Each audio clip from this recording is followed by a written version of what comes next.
بسم الله السلام عليكم ورحمة الله وبركاته أخيارتا شرفت له ولكن شاكر أخيار أو إذين وذا مانتي موضوع حساسي اللي يردن لنا لو بهايا إني دكت أفران أنت قردون خاصة أنت قريها لهنا واجب بقيها بإني موضوعا في صدان هدو إلهي إدمه الصيا أما أيضا إيو qofkii nolosha la wadaagayeen marka haduu ilaahay idmo waxa way mowduuc loo baahan yahay diyaar garowga aad muhiim u ah intuu guriga u dhisan yahayna macnaha muhiimad dheeraad ah u sii leh si uusan guriga uga dumin mowduuca magaciisa waxa la yiraahdaa sababaha keeni kara burburka guurka waxaana uu sameeyay Sheekh Abu Dalha qodobo aan ka soo qulaasaystay oo ilaa 11 gaaraya jeclaan lahaa inaan adinka idin wadaago haduu ilaahay idmo laakiin waxa idin kula talinaa mowduuca oo dhameystiran ama muxaadarada macaankeeda sheekha si fiican idin kuga tafatiraayay إن كفى إيديس هدو إلهي إدمو إن شاء الله لينكيا أماشان هوس إيدين ديك دونا شيخ قدبدا oo tirnaa midka koowaad waxa kamid ah dadka markay istooranayaan sababaha keeni kara burburka guurka waxa kamid ah markay istooranayaan qodobka koowaad waa markay istooranayaan inaysan dadka diinta isku dooran wiilka wuxuu jecel yahay gabar qorxoon oo maasha Allah ah marka laba xabo make up hadii isku soo mariyo bas waa qanacsan yahay sidaas oo gabadha ku doortay gabdhihi sidoo kale waa la yaqaana lacagta iska jecel yihiin maasha Allah magacana way jecel yihiin ودهيل يا هذا يريس كوتوسين هذا هلان حد عكرت إن هوس راسي كنترول دين تيسا سيد إكورعان وقلب كوكوبات وهذا تقول الإسكوبرت قلب كل بعض وحاول أو إسبرشة كمية لبعض قف أو أنا سيفي عن إسكوبرنا لبعض قف اسمه بيقانا ما أنت إسكور سنة يعني اسمه بيقانا مركي اللي شو كان سنة شيكي سنة وحياة كلا شيكي سنجري لكن وحيابها مهم وبوجان كوكورن تصال أهانو كلا تجرات إنترنت جورسن مرة أسجن إن شاء الله قلاسيس إذن وذاك دونا وحيابها سؤالها اللي بهني مهم أو إسكوش كان سؤالها وإيش كان سيجي معناها إن تلفون في إسكوس يحيمها وحاول إن إسبرتو موضوعية مهم كتير إحنا لا يوضع الشكيس وقضب كلبات ومعناها وحاكميده كل يدك كذا بعد كل دويهين عقلك كل دويهين دينتي كل دويهين نقن كوجودك كل دويهين جبر جماعات أو تربية الإسلامية كصبح يويل عيسوق هذا إسأل رسال كور gabadha macnaha oo xeerta gurigeeda afaaraan ay soo bartay inay ku dhaqdo wada hebelkeen ciyaal xaafadii waxay ku dhaqmayeen wuxuu rabo guriga inuu ku dhaqo isma fahmayaan waxa waa isfahan darawina meesh ka dhacaysa dabeecad muhiim waa ma arkino adiga qof waa sawir badan qofkas waa leeshin kara laakiin qof dabeecad badan waxa waay maalin dambe safarka ka soo yaraan maalin kasta adiga qof xoogaa ma wax waxeen kartid marka dabeecada in la iska fiiriyo ayadana muhiim ah qofku waxa macquul si kasto diinta uu fiican yahay haduu halka eray oo dhahab uu xanaaqay ama uu isgalay oo maanta dhanaa ka walwalaysid ama uu xanaaqay in nolosha oo farxad leh la wadaago aad ay u adkaanaysa marka aqliga ma sha Allah waxa waa ilaaha bixiyo laakiin wax la dhaqmi kareeto waa laakiin dabeecad xumada wax la bedeli karo waa walaashay ama walaalkay dhagax ilaahay ka muusa dhigin dabeecad xum wax la bedeli karo waa laga shaqeysin karaa waa laga shaqeyn karaa waan la bedeli karaa haduu ilaahay qodobka saddexaad waxa waa xuquuqda ee xaaska ama sayga uu ku leeyahay macnaha xuquuqda labada qof isku leeyihiin ma kala yaqaan qof walba wuxuu yaqaan xaq laga yaab xaq asaga leeyahay laakiin xaq asaga lagu leeyahay ma yaqaan وانا تاس ميدا مهم حق ادو لوليها مهمه هذيك hadii xaq laga galo waa helaysa aakhirada helay insha Allah laakiin si hada qof kale xaqiisa ka gashid ka waran aadan ogeyn maalinkaas iska daldalinaysto dhibaato waa marka muhiim waa xaq lagu leeyahay inaad baratid xaqaagan u jeedaa si aqliyaysan aad u raadsatid xuquuqda marka haduu ilaahay idmo hala barto qodobka afaraad waxa waa dhaqaaluhu ku leeyahay lacagta dhaqaalaha marna waxa waa dhaqaale la'aan oo dadka macnaha tabardara iska jirto wiilka jabtar waaye marna waxa waa dhaqaale xumo oo gabadhi macnaha laga yaabo wiilkii wuxuu soo shaqeynaa u soo dhinto guriga intuu u keeno maalayacan inuu ku bixiso ma arkino weel dabada ka dul ilaacamal waxba aan lagu aamin karin oo ever marka ayada laftigeeda dhaqaale la'aanta iyo dhaqaale xumada labadaba waxa waaye dhibaato waaye midda shanaad waxa waaye daal aan la iskuga garaabaynin naxariis la'aan macnaha aniga qaab qoysanka geliye macnaha شيقان قولك كاسيفي على إنكم شرحها إن شاء الله في رصدا أسقط وصالة أد وفي عنه إذا سينانين ما أنت دنتك سكسو دالاي أما قبر جورج هوشي سكو داشي مركا نحريس هذا اسم ماشي كتيرين قد بدأ أيين صور شيء معنا حرير كستو بناجينا وحكم لها نحريس تو كلاته مركا نحريس هذا اسم ماشي كتيرين والله وحاول والس كنا حرير كاس فضلا هالسكول حريستو هالس عاويو أنت لس عاون كرو يعني السكو فيرسن دالك يا السكو فيرسن قضبك لحد وحاول فرقلينتا قلدن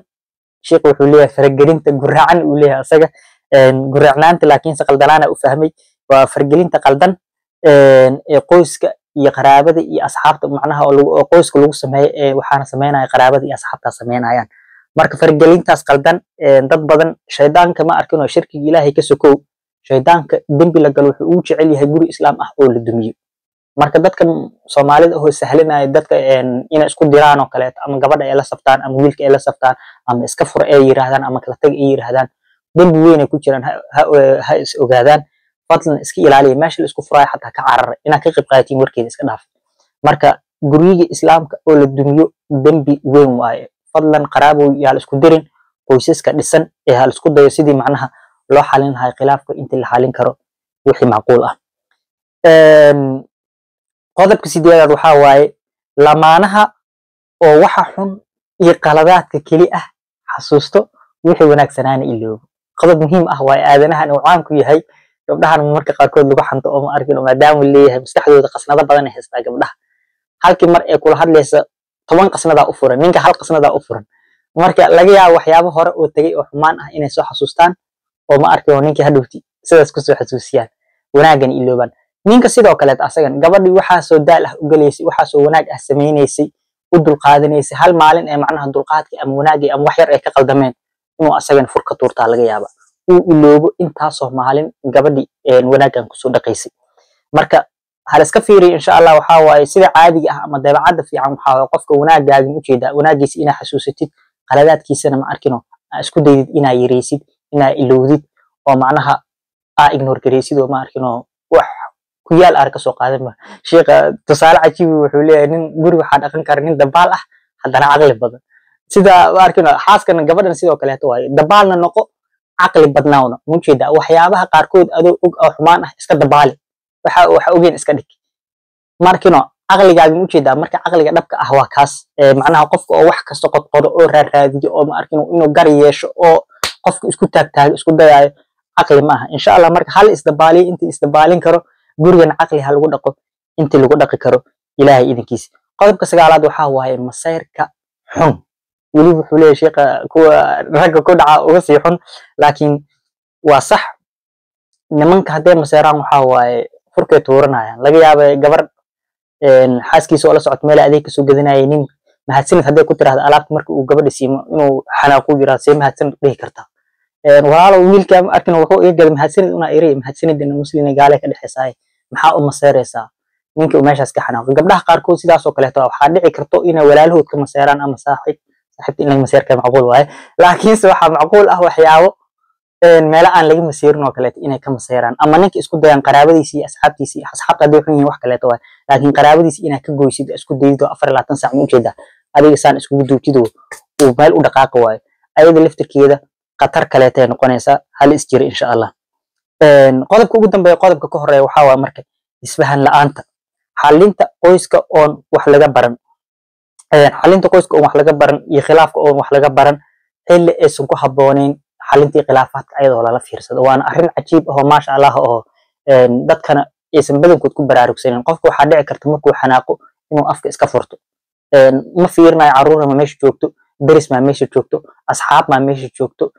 ninka ma xanaaqsan yahay ama gabadha ma xanaaqsan tahay maalmaheedii fasax ma ku jirtaa ninka ma soo daalay shaqada ma wax kale lagu soo waxay ma la fiirnayo waxa soo dhan abkay dhibaatin jirto dhan ayadoo la fiirin xilliga ku habooneed la fiirsan waxa dhici karta qofkii xanaaqsan qofkii kale inuu macnaha ku qarabaxo hadhowtiin ma u jeedaa waxa waa kid iyo kaca ka dhaceyso lagu kala cararaa meesha mana fiicno waxa ku fiican taa baasha xaalad markay degto ayadoo la faraxsan yahay oo sheekada deganta oo jawi fiican la waxay qofna idin jeedin sheekha wuxuu leeyahay xataa yaanyuur meesha yees joogin war mukulaal ama bisad waxa u taqaanid agtiin xataa yees joogin jawiga nadiif ah oo maasha Allah wadiina oo si fiican isku dhageysanayo oo na mashquulsanayn jawigiina degan yahay oo qalbiga isku furan yahay dhibaatada la xaliyo maxaa yeelay qofkaas markaas uu u sahlan tahay xogaa qaladkiisa inuu qirto ama uu ku dhageysto u sahlan tahay muhiimadan waa taas ee qofka inaad ka saxsanaatid ama aad hoos u dhigtid ama aad dareensiisid maaha muhiimadu waxa waaye qaladka in la xaliyo xalintiisana macnaha cilmi kaleeto waaye xilli ay ku fiican tahay email ay ku fiican tahay iyo si ay u fiican tahay fadlan ha loo doorto hana lala fiirsado ugu dambeyntii waxa waa marka dambiyada badan buuqa aan dhamaanin markii qofka macsidiisa hadee badan tahay meelaha qaarkood waxa waaye sheedaankii aad ku dul saaran qofkan kaleeto uu ka dareemo qof nuur ka muuqdo ma tihid xogaa khilaafa in ka dhex dhacay khilaafkiina waa buuqa badan waa buuq maasha Allah gabdhaha Soomaalida aad ay u dulqaad badan yihiin la dhahaa laakiinse buuqooda u jeeda xoogaa yiris waxa dhici karta inay wax yar dhaafsiyo nimankana sidoo kale qof maanta dhan kugu qeylinayo u jeeda aad ka cabsanaysa ama aad difaac ku jirta ama Allah habar qabahay uu soo ugu qeylin shibnaga dhaha ama aad ku jirtid ma fiicna ayadan maanta dhan hadii la isku qeylinayo guri waxa waa qofkii qalbiga shucaaca yiriska oo qeyladaas galayo saameyn ku yeelna maalinta dambeeto buuqa badan ma fiicna asagana waxa kale amarku taagleynta arrin aad u cajiib ah amarku taagleynta waxa waaye cudur waaye ama ninka haduu dhahay ana amiir u dhaho dictator uu noqdo guriga u jeeda hadii laga saxay xataa waxa aniga rabo maahan wax kale oo kala soconaya mala u dhaho oo gabadha saas madax ugu istaago wax fiican gabadhan hadii dhahay u jeeda ninkan waxa waa jecel yahay ama miskiin waaye ama baari waaye farta ugu yeera sida aniga rabo inuu sameeyo jirto macna hadii kale ama saaxiibada iyo dadka kale taa istusaabo oo faana wax fiican ma ahan waana qalad waaye amarku taagleynta ama ninka xaqiisa ka imaato ama gabadha xaqiisa ka imaato waliya iska jir qofka aan nolosha la wadaagaysid inaan ku amar taaglaysid ama dareenkiisa dhaawac u geysid madax adkida Soomaaliya loo yahay madax adeeg maxaa waaye waxaan ugu maqan hilib geel badan adiga hadaad hilib geel ku cunno xataa qurbaha ku dhalato waxa waaye lafaha awoowaha ay ku jiraan awoowaha lafihiisi hooyada iyo abaha ay wadaagaan adigana kuwaas wax ka sii wadataa marka shaaxan caleen madowda la cabayo geel hilibkiisa nagu maqan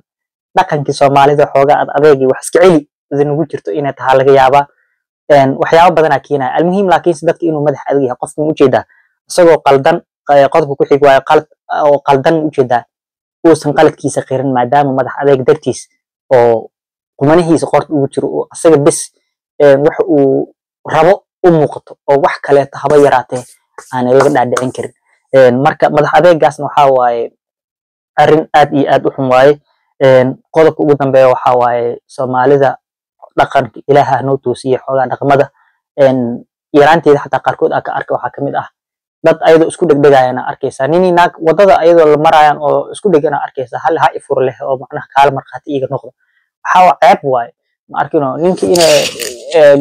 xagga kuleetigiisa ay ku dhigto oo gabadha saas ee dhahdo oo ninkina asagana wuxuu leeyahay sheekh furiinka lagu degdego waxa waa markay gabadha saan ninka kuleeti ugu dhigdo qaylada badneed hadaa sheegina asagana u dhaho na saddexdaadaba qaadeen naga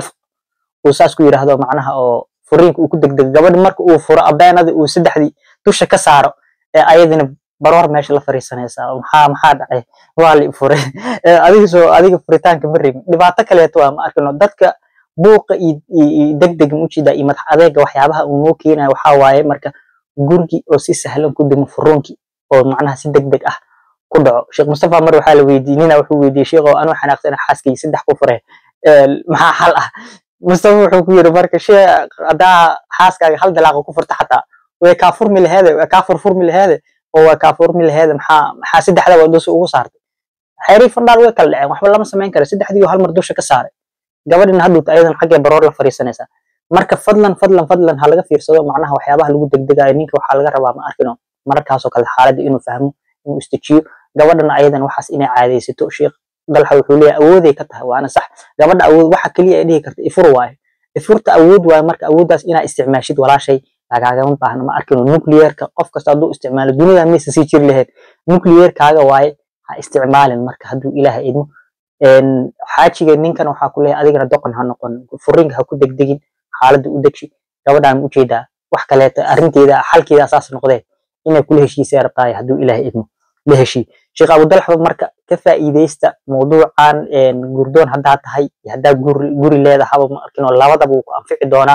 ninkaas muxaadarooyinkiisa ku taqasus romantic waaye macaan la jecelahay inaan ku xirnaado waa aniga haduu ilaahay idmo wax badan laga faa'iido wili gabar waxa tahay waxa waa talooyin fiican oo ku siina ku daba xirmo wax ka faa'iid insha Allah qodobadana inaa ku dhaqatid iyo anigan inaan ku dhaqmo ilaahay ha noo kaso wadihiin Allah noo dhooro balanteen waxa idin leeyahay marka waa raadsan red